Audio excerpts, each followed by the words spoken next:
घ्या बोला. बोला. हे पहिले पूर्ण काय पूर्ण काय येते म्हणा? पूर्ण येते घ्या पूर्ण येते घ्या असं नाही का? आपल्या गावात राजकारण फिरवून घ्या बोल मंडप.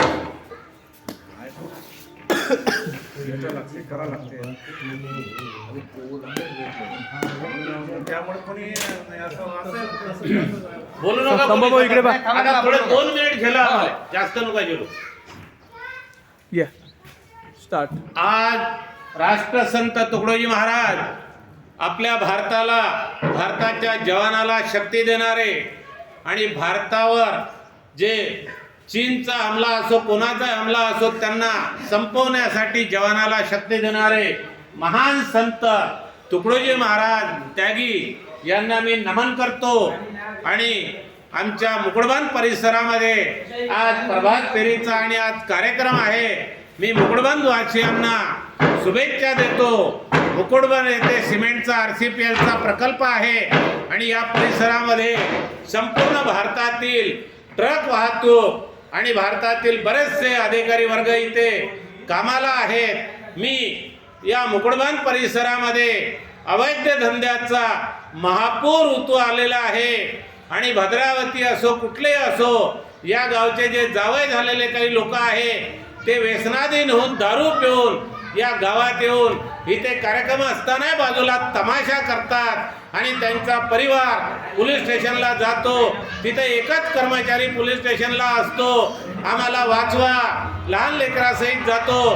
तो व्यक्ती येऊन म्हणतो त्यांना का तुम्हाला तिघांनाही खतम करून टाकतो आणि नंतरच जातो.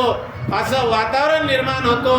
आणि मी समाजसेवक असल्यामुळे आणि तुकडोजी महाराजांच्या विचाराला प्रेरित असल्यामुळे आज माझ्या हे निदर्शनात आली.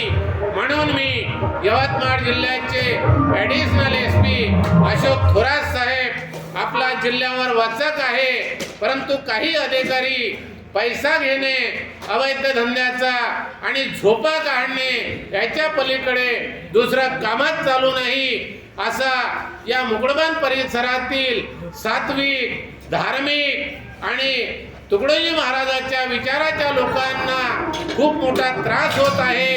तुकडोजी महाराज ते म्हणून गेले मुक्त व्हा, मुक्त व्हा, परंतु या परिसरात अधिकाऱ्यांच्या एक सपोर्टमुळे, आर्थिक व्यवस्थेमुळे ही परिस्थिती आमच्या या मुकुडबान परिसरावर आलेली आहे. म्हणून मी या मुकुडबान वासियाच्या वतीने या जिल्ह्याच्या पालकमंत्र्यांनी, महाराष्ट्राच्या मुख्यमंत्र्यांनी याकडे प्रामाणिक लक्ष द्यावं आणि महिला विधवा होण्यापासून आडेगावला सुद्धा फार वाईट परिस्थिती आहे.